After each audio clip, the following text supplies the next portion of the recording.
so it is 7 o'clock, and in the interest of time, we're going to go ahead and get started. Are you guys ready? Sure.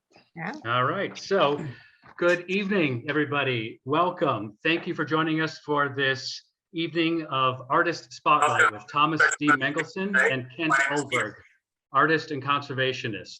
So the first thing I'm going to do actually is some housekeeping. So if you haven't yet put yourself on mute, please do so, because that will be courteous for all our other fellow guests, so we're not getting all kinds of feedback and that kind of stuff. Let's see what else here. I've put in the chat more information about our artists, so we don't have to spend a lot of time introducing these luminaries. We could go on and spend the entire hour just introducing them. So there's contact information in chat if you want to learn more about them and be in contact with them. Also, we are recording the program this evening because we get a lot of views on our YouTube channel. So we just wanted to let everybody know, if you are having your face on screen and don't want to have your face on screen, just please shut off your video and enjoy the conversation. So I also should share that I'm Arthur Pearson. I'm the CEO here at the Roger Tory Peterson Institute. And for those of you who might not know about RTPI, we are located in Jamestown, New York, which is the birthplace of Roger Tory Peterson. Now, among Roger's many accomplishments, and Kent Ullberg and I were just talking about this a little bit before we started the program, he is most widely known as the father of the modern field guide. And here at the Roger Tory Peterson Institute, in line with our new strategic vision, we consider ourselves the living embodiment of the Peterson Field Guide. So like the field guide, we are a trusted source of information, inspiration, and illumination about the natural world we love. And also like the field guide, we use art as the lens through which we engage with you, not just revealing the beauty of nature, but also taking a deep dive into the critical conservation issues of our day. And every year we host 3 major nature art exhibitions featuring the works by some of the world's most accomplished nature artists. Our third and final exhibition this year is Thomas D. Mangelsen, A Life in the Wild, and the tour is produced by David J. Wagner, LLC. So to introduce our guests this evening, Kent and Thomas, I'm going to turn it over to RTPI's first ever chief curator, Melissa G. Post. Melissa, the floor is all yours. Thank you so much, Arthur.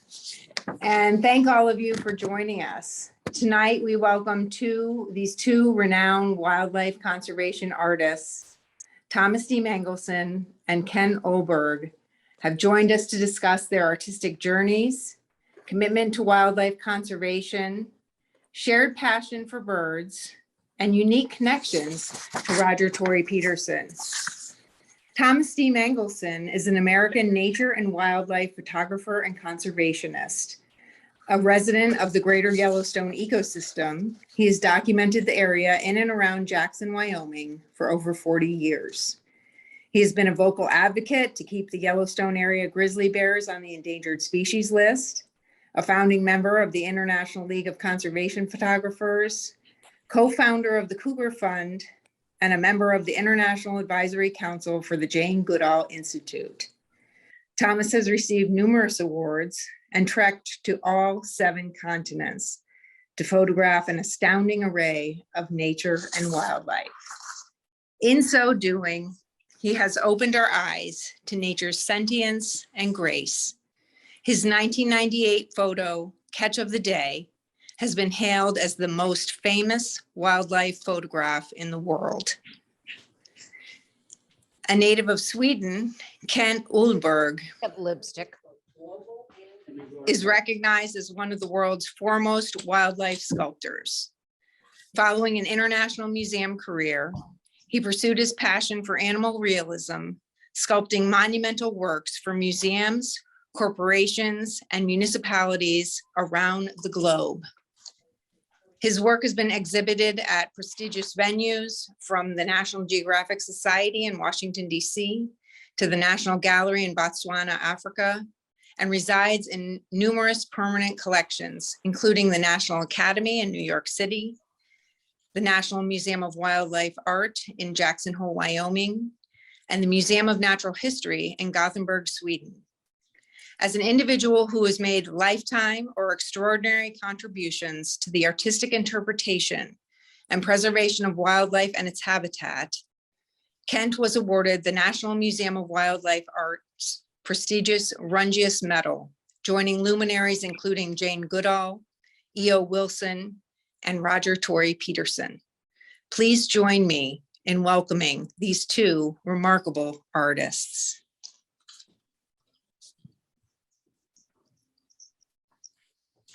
Thomas, the floor is yours. Thank you. Thank you so much.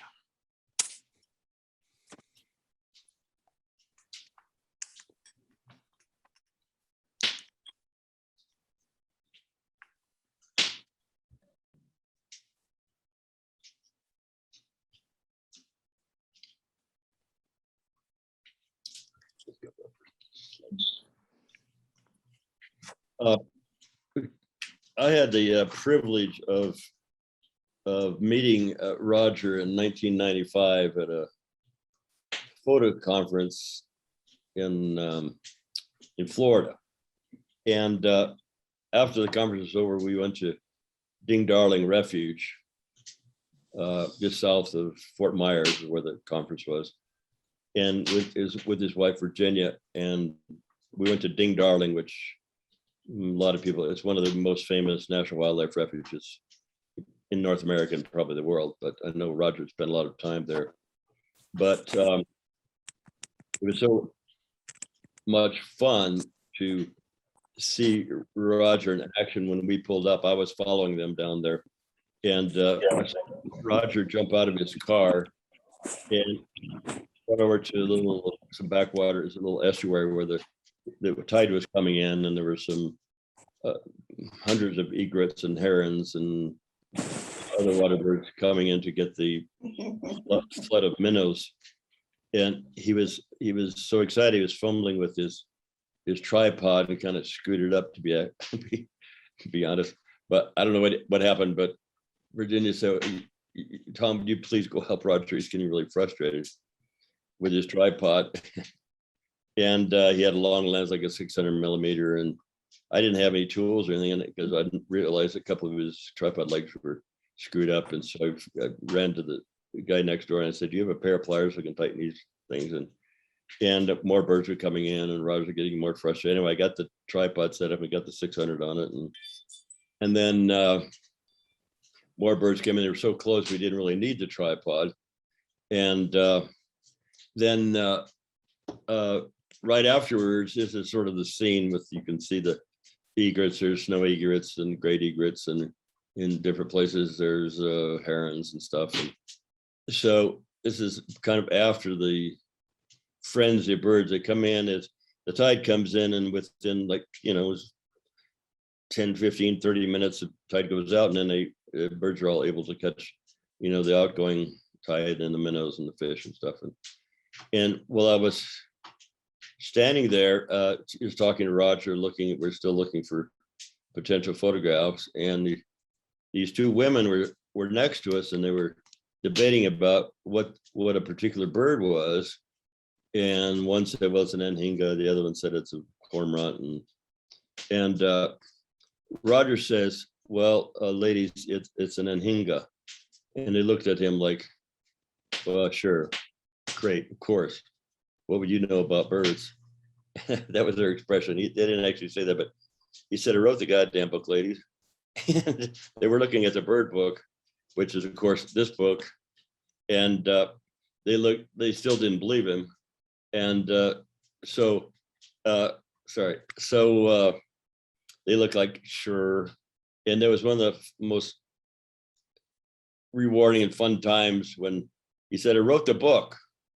And they looked at him like, "No, of course you didn't write the book." But I just laughed. Anyway, that was a really great memory. And those two ladies so missed the great moment of shaking his hand and maybe getting his autograph on their bird book, which is this one. So that's how he started me. And then I've heard other stories about him, but I'll start off. I know I want to get, I know we don't have too much time. So you'll start off with how I grew up, a little bit of my life story, and then we'll get into the legacy edition, which you have as your exhibition there. But I grew up in a little town called Grand Island, Nebraska, south central Nebraska, hunting and fishing with my father. And here's my big bullhead. And, it's I had a good upbringing. It's slightly like father knows best or whatever. And Excuse me. my dad always took us, my brother Billy here. I had 3 brothers. It's my older brother, Billy, 2 years older than me. And those are all the catfish pretty much. Well, the big ones, ones I caught, of course, not dinky ones. And Grand Island is right next to the Platte River, which here's Billy and I out setting decoys. The river would go dry in the summertime from all the irrigation projects were sucking all the water out of the river. So it started growing up into a sort of an island river in the deep water instead of a mile wide and inch deep, as it was once called. So my dad taught me how to set decoys, how to make decoys, how to paint decoys, how to call ducks and geese, and that was my upbringing, and how to be patient, waiting for maybe a flock of ducks or geese to come by. It might take 3 weeks to actually see a flock of goose that would come in. And here we are setting our decoys out, and this is in the fall when the water came back. But my dad did a lot of work on trying to convince in Nebraska water irrigators and others to keep water in the river, and because that was growing up so quickly in towheads and things, that I learned probably my first education about conservation was the Platte River, and it formed a lot of my education. I learned how to call geese so well that I actually became world's goose calling champion in 1965, and then again in 1966. That's my claim to fame. That envelope below my left arm there was $1,000 savings bond. It took me to Europe for the summer, and I hitchhiked around Europe with my girlfriend at the time, and that would change my whole life. Learning something beyond Nebraska. So that was a real experience, and it's something I was really lucky to do. And then I went to Doane College in Nebraska, small liberal arts college, got a degree in biology, and I thought I was going to get drafted. It was 1969, the height of the Vietnam War, but I got a high enough number in the lottery that didn't end up going. But I saw this man's article in the Omaha World Herald, and it was about Paul Johnsgaard, the man with the long lens, the title was, and he was the world's authority on ducks, geese, and swans. And I went to him, and he did all of his own drawings and writing and photographs. And I thought, well, it'd be so cool to work with him. So I wrote him an introductory letter and asked him if I could come see him. He said, bring your transcripts. He looked at my transcripts. He said, well, I only take 4 graduate students that have A+ grades, and yours don't really hold up to that. So I thought, well, I told him I won the world's goose calling championship twice, and that I had a cabin on the Platte River.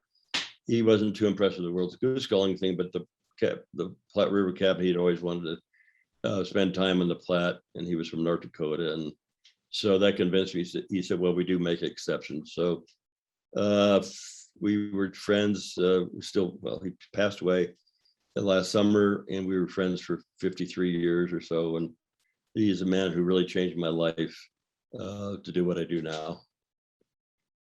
And there was a period of time I was interested in making films, and I was working with National Geographic on a whooping crane film, and this is Aransas, Texas, when there were only about 50 whooping cranes left, and now there are some 550 in the wild and another 400 or 500 in captivity.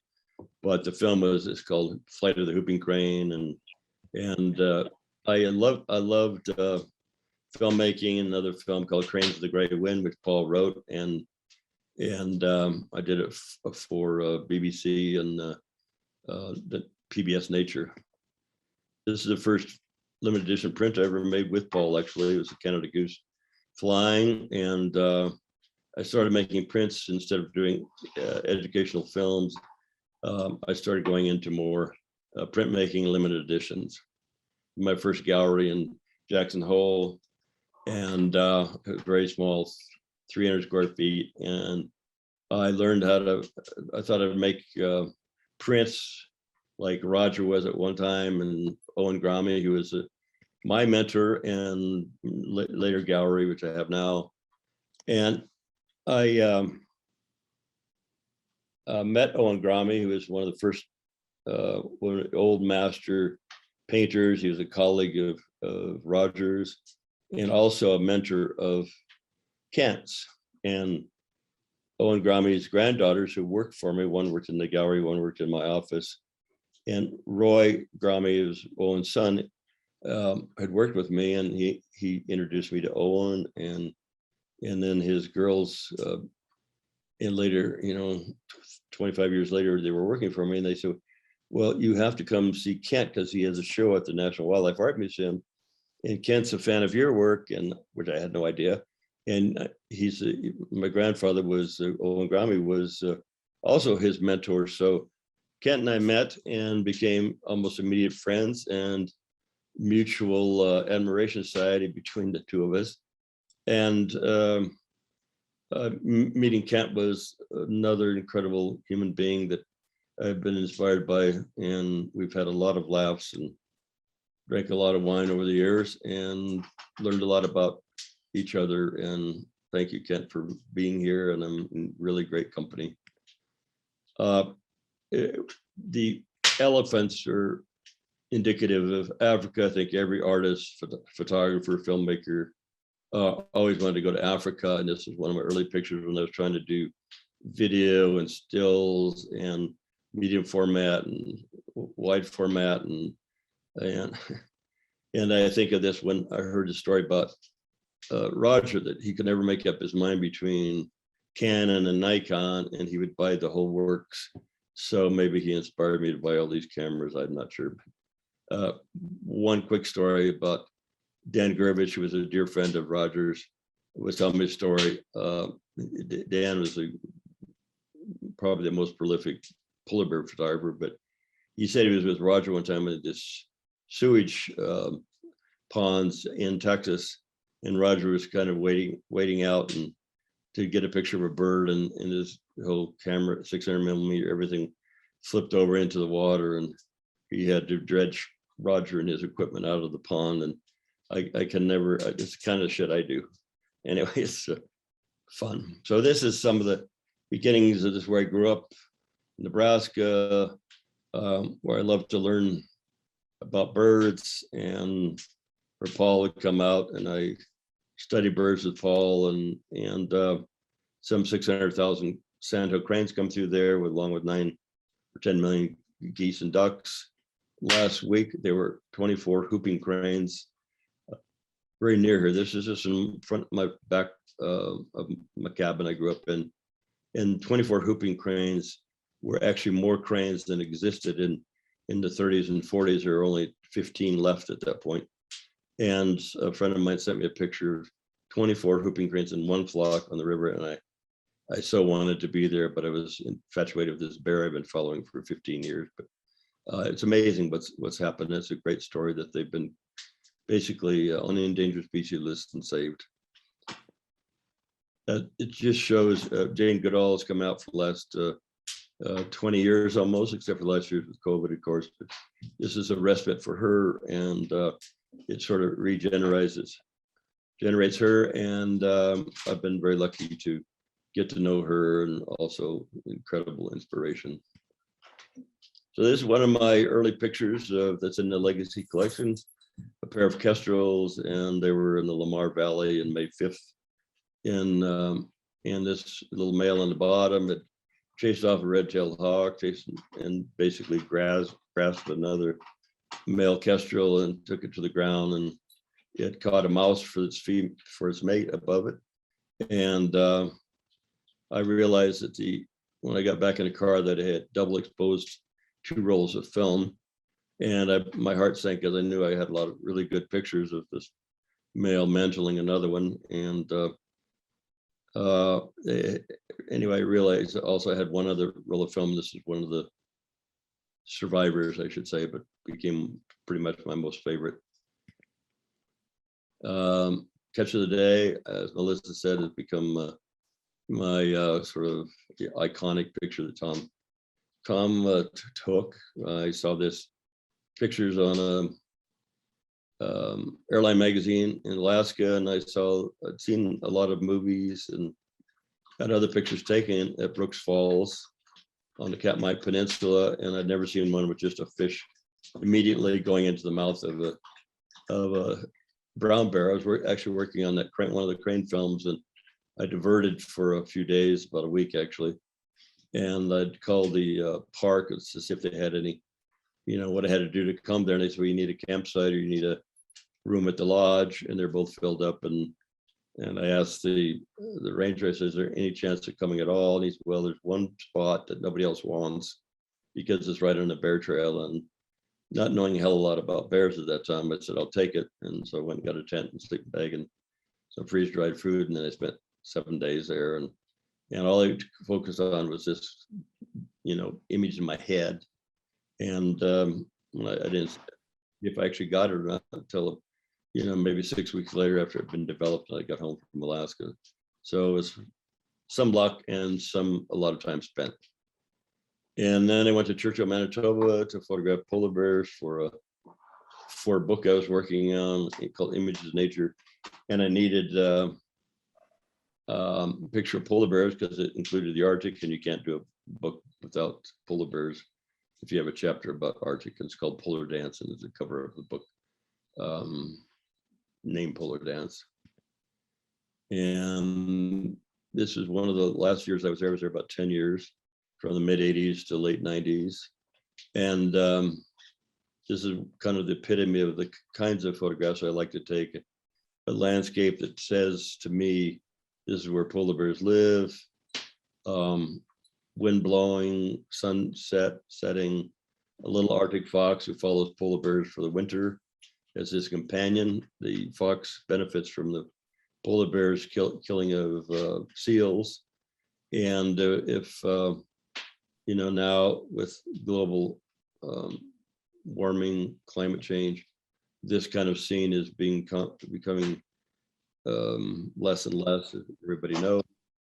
And now the polar bears have to go further and further to get on ice, and they have to be able to be on ice to catch seals that live on the ice or in their breathing holes and sleep and rest and give birth. So this kind of scene may disappear in my lifetime, which I have no idea how long that will be, but it's something we need to really pay attention to, because the ice is melting, as we all know, all over the world, from Antarctica to the high Arctic. I went to India in 1997 and photographed tigers, my favorite cat now, because I've been there, seen that. And this is a tigress, young tigress that had just been kicked out from her mother. Most famous tigress in the world at that time, named Sita, in Bandhavgarh National Park. And you can see a little bit of blood on her arm there and her paw. So she had obviously caught something that evening. And here she was laying on this rock, and I was on elephant back. And the mahout said, we have to hurry to get up before it gets light. So I waited for about 45 minutes on elephant back, and the sun came through the forest and just struck her. And it lasted for about 3 minutes. And she got up, yawned, and then walked into the trees. Animal I'd never photographed before. A lot of people said, why don't you have pictures of cougars? You got pictures of tigers, you got pictures of polar bears, you got pictures of leopards and lions. And, most cougar pictures are all taken. I learned from game farms, so the renacats, and you're put out in the wild to look like, wildcats, but they're not. That became a big mission of mine. I watched this cat for 42 days.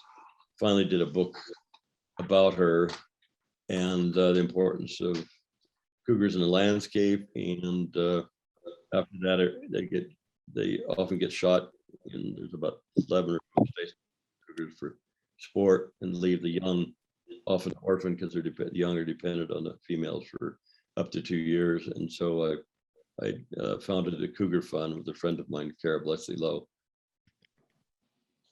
I shot so many eagle pictures over the years, one of my favorite birds. And I thought I'd try to do something different. And so I had an extreme close-up with the 1200mm lens. And it is quite different, but I had a friend who came in the gallery with his elderly mother and in a wheelchair, and she wanted to be parked by this picture, and she was looking at this picture, and her son went off to look at the other images, and she yelled at him, "Sonny, come here quick. I see, look at this picture of a chicken." Africa is my favorite place. Serengeti is my favorite place in Africa. This is a leopard that had a kitten that climbed up the sausage tree, and I'd seen it for a couple of days, and this tree was perfect. A lot of people think this digitized because of the white background and everything. If you really think about the sky and how white and hot it could be in Africa, it was just overexposed a bit because they exposed the leopard in the tree with a handheld meter, and it was so overexposed in the background went white. There's no digital fudging with this. I'm not big into manipulation except make little tiny stuff.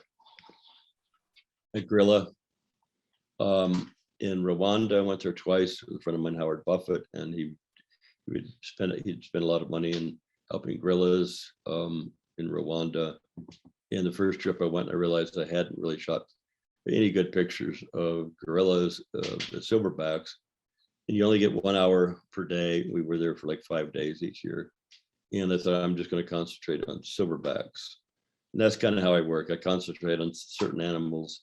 I don't go bazillion places to just make collect images. And this big guy at minute sort of 55, he sat up and he looked at me, and I clicked off about 5 pictures. And so he's also in the legacy collection. It's my home, pretty much 10, 20 miles north of my house, called Oxbow Bend.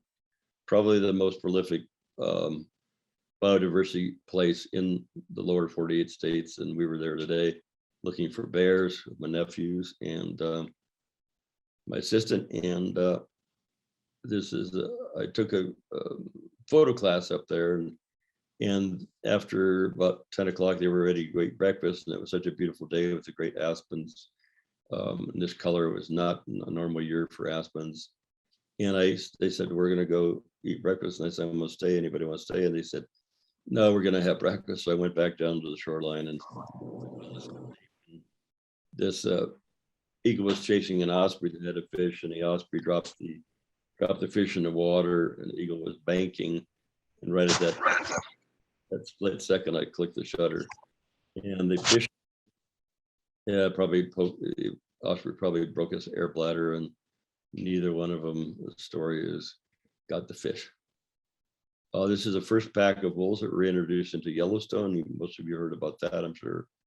Called the Lamar pack, and my assistant Sue and I followed them for a few days, and they were coming back on their territory march. And one day it was all these cottonwoods were frost all covered, and we saw the wolves coming down the valley, Lamar Valley, and we went ahead about 3 miles and just waited for them. And the background is the shadow from the sun hadn't peeked over the mountain yet, fortunately. So you had this beautiful blue background, and unfortunately, all these wolves, this particular pack, they got up to about 35 animals, and then mange and interspecies conflict happened, and now that pack is unfortunately all gone. But the wolves are doing quite well in Yellowstone. They're doing really terribly outside of Yellowstone. Places like Idaho, Montana, and Wyoming, they took them off the endangered species list this year, and now they're being slaughtered. Unfortunately, it's a terrible thing. Anybody would wants to write Montana Game Fish or Fish and Wildlife Service, the director of Fish and Wildlife, would be a really great thing. There was a wolf killed yesterday just outside of Teton Park. They're safe in the parks, but the wolves don't know where the boundaries are. So as soon as they leave the boundaries of the parks, they're vulnerable to get killed by pretty much any means, trapping, snaring, poisoning, you name it. So if you have any urge to write somebody, please do. This is inspired by Roger, I'm sure, a pair of tanagers, and I spent about 5 days trying to get a picture like this. big bear. Bears every spring go along the Yellowstone River looking for carcasses of moose or mostly bison that fall through the ice. And this bear had fought off some of the other male bears, and he came through the woods, and a female was ahead of him, and then he came out with these little scars around his face, and then he was obviously the victor, and then mated with the female, and I think she had cubs the next year. So this is where I live, and a bear that I've been following for 15 years, called 399 for the tag that she was the 399th bear tagged and colored in the Yellowstone ecosystem. Now I think they're up to like 1,250 or something that are tagged and colored. I spent 15 years. I've done a book about her called Grizzlies of Pilgrim Creek, and she's an amazing bear, the most famous bear on earth, right, that's ever lived, but still living. And she had 4 cubs last year. She's had 17 cubs total, and probably 8 or 10 grandchildren. And so she's my focus these days, and working on a film about her. And so I'm still every day we go out. We went out today looking for her. But anyway, that's my quick story, and I hope you enjoy the exhibition there. And I really appreciate Melissa and Arthur and David Wagner and all the people of Roger Tory Peterson Institute for inviting me to be in such a great museum and to be part of such a legacy as Roger. And he was such an amazing human being and artist, and the best of the best. So thank you so much. I really appreciate it. Thank you, Thomas. If you could then, there you go. You know how to do this drill. You've done this before. No, that's my assistant. Okay. All right. So thank you for that. And I'm going to now switch over to Kent and make him co-host, and he can drive for a while. So again, Thomas, thank you so much. Kent, if you want to go ahead now and click on share screen, we will see your screen. All right. Okay. I hope this works. I don't know.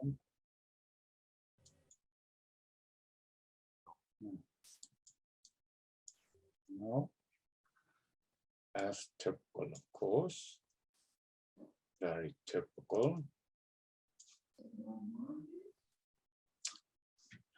Well, well.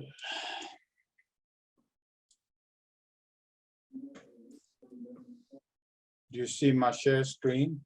We do. I can't go back. That's the crazy thing. Okay.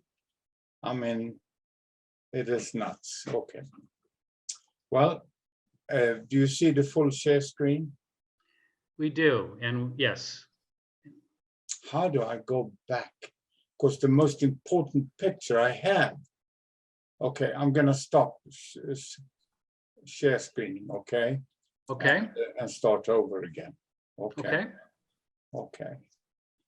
And I'm so sorry. No, we're fine. You know, it's silly. It's really crazy. Oh, it doesn't go back. I don't see a back arrow. That's typical, isn't it? Yeah, yeah, of course. Right now, when it's going to have to happen, it doesn't happen. Okay. All right. I guess I'll start over from the beginning. Okay. So, this is really you need to crazy. share, excuse me, Kent, you need to share screen again because we can't see your screen yet. Oh, you can't see the screen yet. Yeah, so share screen down at the bottom. Well, I don't have a share screen at the bottom. What the hell is going on? What the hell? Okay, Kent, this is Okay, why. there it is. There it is. Yeah. There we go. Okay. Okay. All right.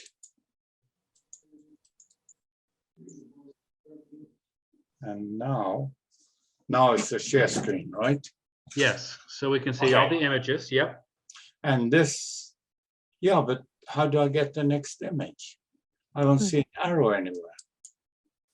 So what we're seeing now is your files of the images. Yeah. Oh, you see the whole file. We see the whole file. See, I don't So see the whole file. I just see one image that I clicked on.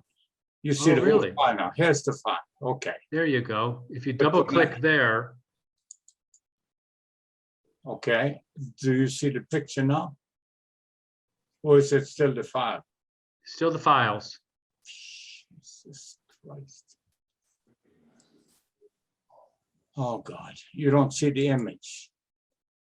No. Oh God. Okay. Here Can you we see the go. image on your screen? Yeah, I do. I do. I do see it on my screen. Ken, Okay. Can you, Do you see it now? try hitting share screen down in the lower right corner. Can you see it now? No? nope. If you, can you click, can you click on the image? Okay, let me see. So click on the image. I've clicked on the image already. If you can see the image big on your screen, can you click on that? Okay. There's the image big on my screen. I'll click on the image. No. Yeah. Hmm. Oh, God. I had it all set up, or my assistant set it all up. And that's crazy. So basically, all you're gonna have is So there's a question here. Do you have two screens? Kent, do you have two screens or one screen? I have one screen. I have one on me, of you and stuff, and all the people on the side, and then I have the main screen. Okay. Excuse me, this is Sue, Tom's assistant. Try down in the Yes, lower Sue. right. Hi, down- Sue. and- Hey, down in the lower right corners, there should be a little button that says share screen on yours. Try hitting that. And then I don't see a share screen. you don't have one down in the lower right corner? No, I already clicked on share screen. No, there's one up on top, but then there's one You are down. screen sharing, it says. Okay, well then you should be fine. Yeah, So I don't know, I don't know what the problem, because it says it says we're, and all you see right now is the we see all the, slideshow, right? can you, do you have your slideshow? Can you hit play? Is there a play for your slideshow? No, but do you see the slideshow? I see No, all, we don't. You don't. God, Yeah, I think these Oh, are the gosh. individual files. okay. I'm gonna. Can you go escape out of all that, over Ken? again. Let's go from the beginning again, I guess. Okay, start over. I'm gonna go screen share.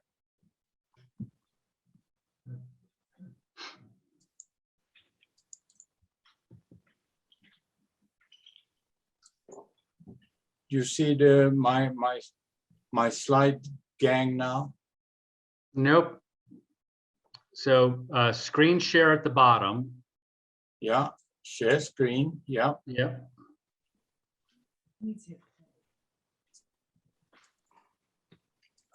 Do you have your slideshow where you have to hit play to make it play? Because once you're sharing your screen, we see all your images, and do you hit play? No, I have no, I click on each one individually, you know? And Oh, here we go. Whoop. you see them now? Okay. Is that So- my slide gang? Yeah, we see the slide deck. So, and if you double click on that, nothing happens. Is that right? If I click on number one, Double click. it That comes should open on. it. Oh, here we go. There we go. Okay. All right. No one breathe. We're good. Okay. How do I get the next one? Anyway, I shouldn't have been so complex. I'm starting out. You know, when I entered art school in Stockholm in the 60s in Sweden, this was we were supposed to sculpt. This is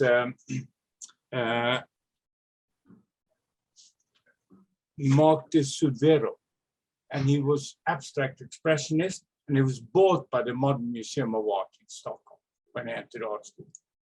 And okay, so I'm going to the next slide, I hope. But my background could never have been more different, you know. I grew up in a little fishing village in closeness to nature, too close in the winter, I think, especially the dark winter. But above this village, here is Roger Peterson's book hovering, and it's called Europas fåglar, and it's the bird of Europe in Swedish. And it came out when I was 12 years old. And I bought it, like I said, with the catch from my lobster traps. And it was vitally important to me. I dreamt out of the village. I mean, I was a tremendous naturalist. I love nature. I grew up with nature. You know, in the summer, we worked in the fishing fleet, the kids. And but because of Peterson's book, honest to God, I dreamt out of the fishing village. Everybody in the fishing village, the men, you know, they went to sea. We only had primary school on the village. And everybody after primary school went to sea. Some got captain's licenses and stuff like that. But I left and I went to art school in Stockholm, in the capital of Sweden. And that was a hell of a change, unbelievable change. And here I'm sculpting an abstract kind of bear, kind of stylized bear. My teacher said, "What the hell is this?" I said, "It's a bear." "Well, that's not the language of our time. You're not supposed to sculpt realism." Well, it was in the 60s and it was abstract, and that was it. Abstract expressionism actually was the name. And that was the name of that, you know, thing. And he told me, "You never make a living sculpting animals, damn it." And for a long time, I thought he was right. This was my first commission. A little old lady's French bulldog had died, and I was commissioned to sculpt it. And in return, she knitted me a sweater. That was my first commission. And I still have the sweater, I still have it. But then, so I took another path at first. I studied museology. I got to Germany, I got a degree in museum exhibits, and I studied diorama painting and taxidermy. But I also worked in a museum in Orléans, south of Paris. I spent a lot of time in Paris at the museums. And this was an incredible influence on me. For the first time, I understood the process. And this is Matisse. This is his work on a female back in about 30 years. And it also tracks his evolution and the evolution of the art world, from realism to abstraction. And that was very important to me. So years later, for the Wildlife Museum in Jackson and the Art Museum of South Texas, actually, I created this. And this is my evolution. I call it evolution. I start with abstract expressionism through Henry Moore kind of stuff and to what I am today. But back to my beginnings, I always sculpted. I always sculpted and stylized sometimes. And then in 1967, I moved to Botswana, Africa. And it was an incredible experience for me. You imagine the color, carmine bee-eaters at the nesting place, or the textures, African elephants from the sky. And I got a job to build Botswana's National Museum. Botswana was just independent from Britain. There were no permanent roads. All travel was in four-wheel drive vehicles. And here I'm actually guiding a museum expedition from Finland. And that was part of my job too. I guided many museum expeditions, including the Denver Museum of Nature and Science. And that's how I ended up in the US. I'll tell you about that later. But and Botswana is a wonderful country. Northern Botswana has the Okavango Delta, 7,000 square miles of water flowing over sand into the Kalahari Desert, but it's roaming with wildlife. And I was there on expeditions with the museum often, because my job was to record what's going on, what's happening, what do people hunt, what animals are here. I mean, I had to really, it was just the beginning of the conservation world in Botswana. And the only way to move around here was by dugout canoe and you can get around by follow hippo channels. That was like a road work in here. You see the hippo channel in the back. But you meet the hippo here, it's most embarrassing. And that's why I have all my stuff in my camera, my equipment in blown up plastic bags. Hippos are ill-tempered bastards. They are actually count for more deaths in Africa than any other animal. People don't know that. And then, of course, studying, looking at the animals and reacting, always working from direct observation, always. And then, of course, most of Botswana is the Kalahari Desert, a land of drought, of sand, and with endless gangs of wildebeest or other animals migrating, looking for water. And here I am in my museum in Botswana, sculpting a wildebeest for the museum, for the display. And of course, it was very helpful for me when I came to the US in my studio and got to sculpt an elephant for St. Louis Zoo, at the entrance to St. Louis Zoo. But then in 1974, I moved to US, hired by the Denver Museum of Nature and Science to build the African exhibit, Botswana Hall, as it's now called finally. And this was my first public commission. And again, modernism. It was in Dallas, the stainless steel facades, the stainless steel look. And the architects wanted no part of realism, but the owner, Trammell Crow, the big developer, he wanted an American eagle. So I come up with a stylized eagle on a black granite column. And I decided I'm going to do it in stainless steel, I said. And the architect said, oh, yeah, okay, it's a modern material, it bridges the gap. And the owner said, yeah, I get the eagle. And that was the first stainless steel sculpture ever cast in the lost wax process. And that is thanks to the foundry in Loveland, Colorado, that both Tom and I use. And it is just a great foundry to have the technology, the greatest technology in the world. No other foundry has ever done that. And then many years later, times change. I got commissioned to do the Federal Reserve Eagle. And I worked with Michael Graves. And he is a postmodern architect. And things change. You know, Philip Johnson, the lead architect of the abstract expressionists and stuff, he won an award in New York City. And I was there because I'm on the board of National Sculpture Society. And he said, when he got the award, while the wheel of art always changes, it nevertheless comes full circle. And what once was archaic is now the avant-garde.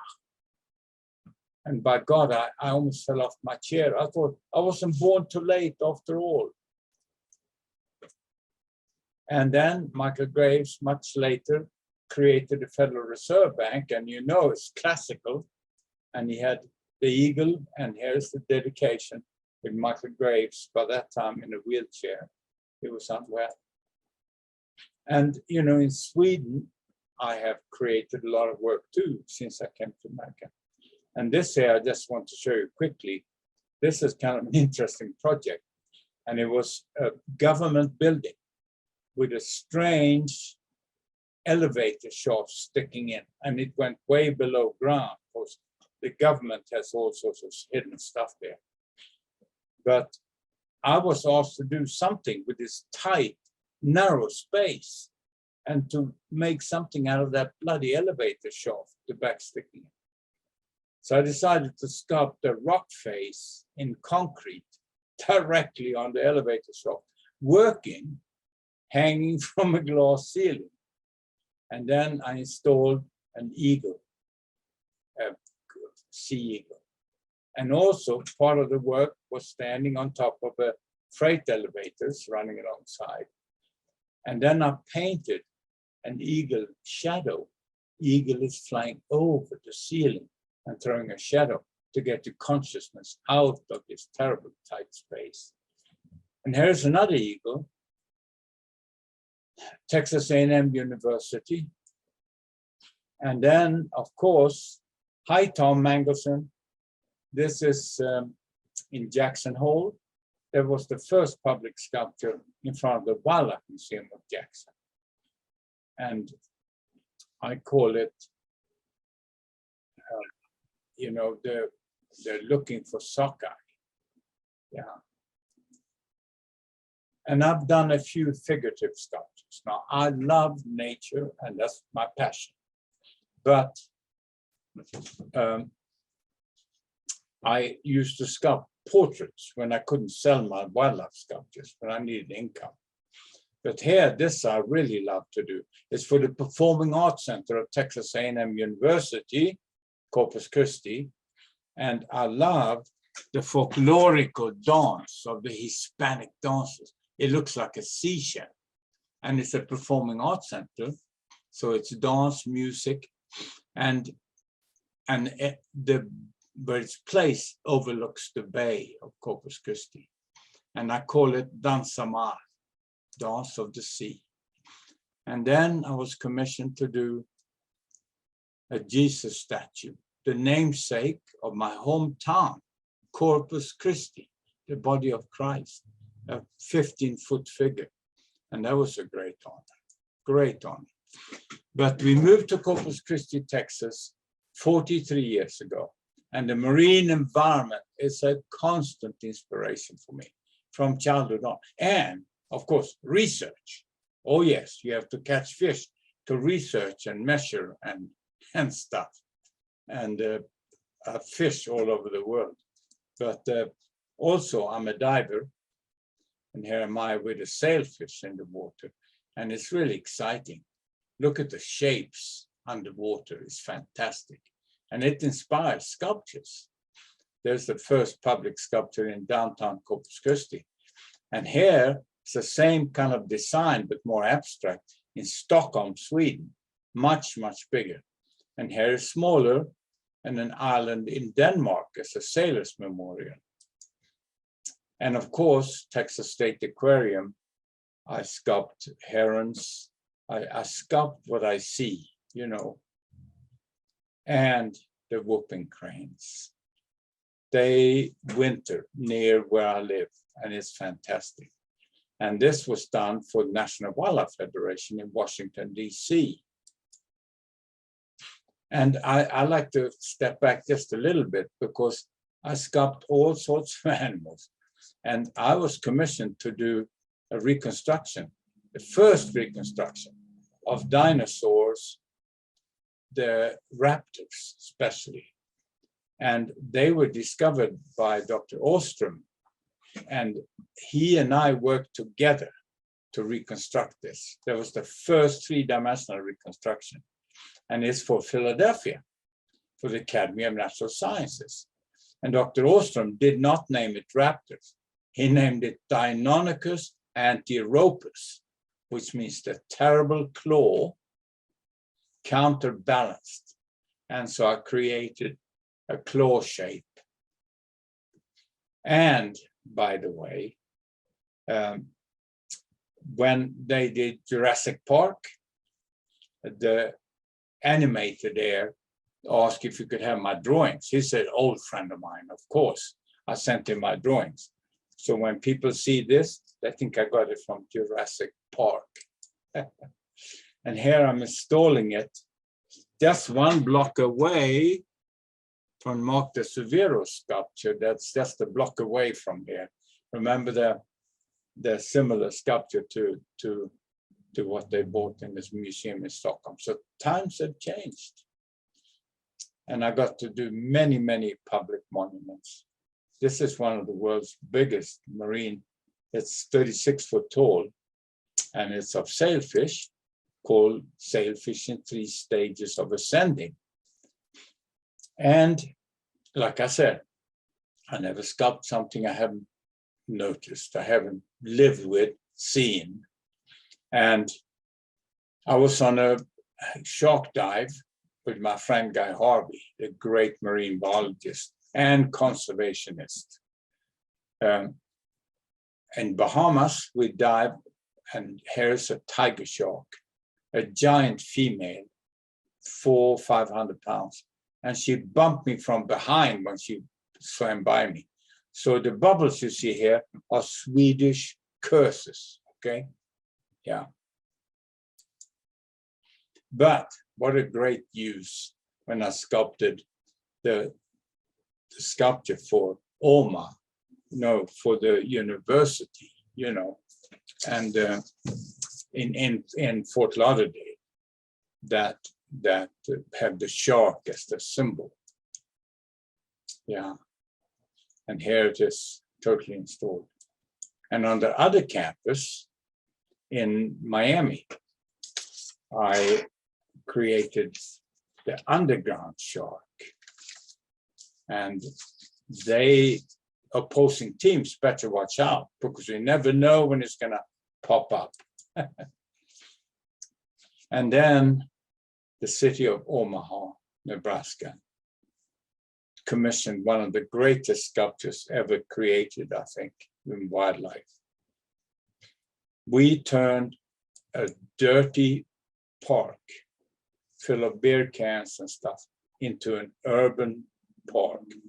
Dirty parking lot is what I'm saying, into an urban park. And there was 58 geese taking off, 5 such truckloads. And they take off with bubbles and splashes, and they fly off. 58 geese. It took almost 10 years. And when they leave the park, they enter the urban landscape, and they attach to buildings and traffic lights and everything. And they change from bronze gradually to stainless steel. At first, the natural patterns. And then they finally end up inside the bank atrium, and now they're all stainless steel. And I wanted to speak about the transfer from classical material to modern material. We're using stainless steel. But the geese were chased by a herd of bison that run from another site 5 blocks away. But I love this. I love when people interact with my public sculptures. And this was sent by a total stranger, her daughter hugging the bison calf. That's great. And here's my grandson riding one of the bison female, jumping out of an urban planter. And here's a bison going to the corner of a building. And I call it the spirit of Nebraska wilderness. Because the wilderness is no longer here, but the spirit is still with us, and they go wherever they want.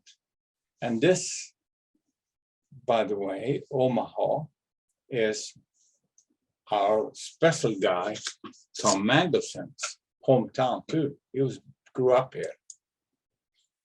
And I just want to say, I've never I am so grateful that I came to America and become American.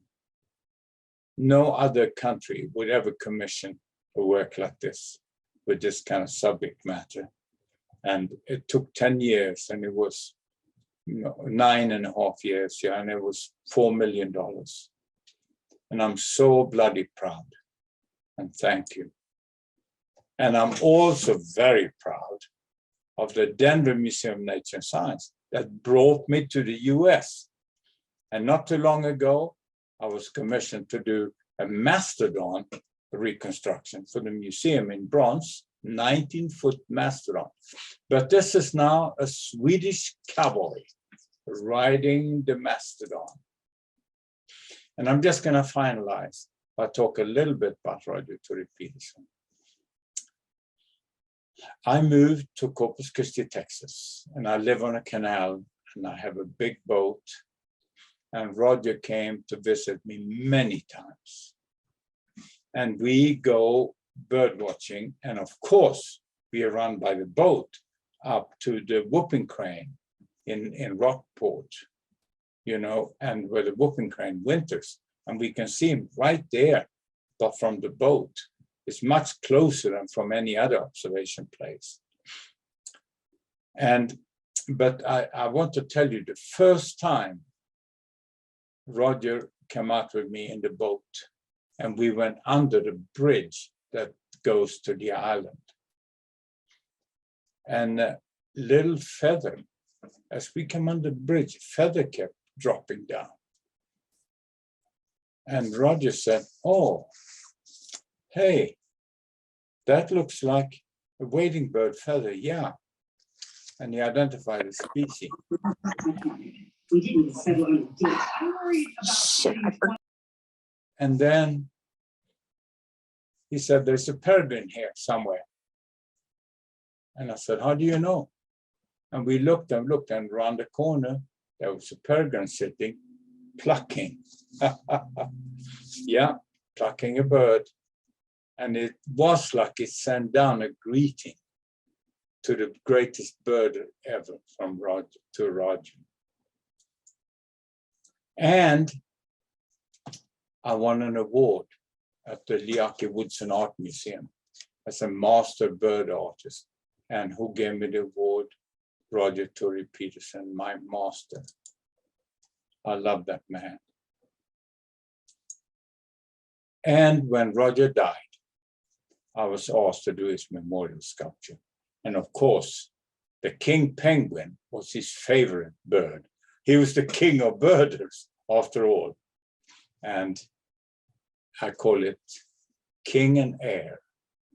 And I imagine myself sitting on his feet as the heir of Roger. And at the dedication at Mystic Maritime Aquarium with Ginny, his wife, at the dedication to Roger. So thank you, Roger, and thank you guys for taking care of Roger's legacy. Thank you very much.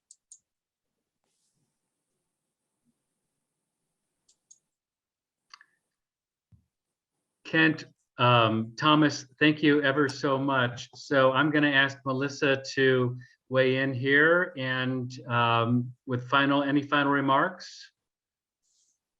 Of course, we have a lot of questions in general. I guess with the limited time, we're going to forego those, but I just want to say to both of you again, thank you so very much for providing us with such an inspiring program and really broadening our understanding of wildlife conservation, how it impacts your lives, and how Roger has also touched your lives and remains alive and well in your work. Thank you so much. Thank you, everybody. Thank you. Thank you very much. Appreciate it. You guys take care. All right, care. you too. Bye-bye. Cheerio. Signing off. Cheerio. Thank you.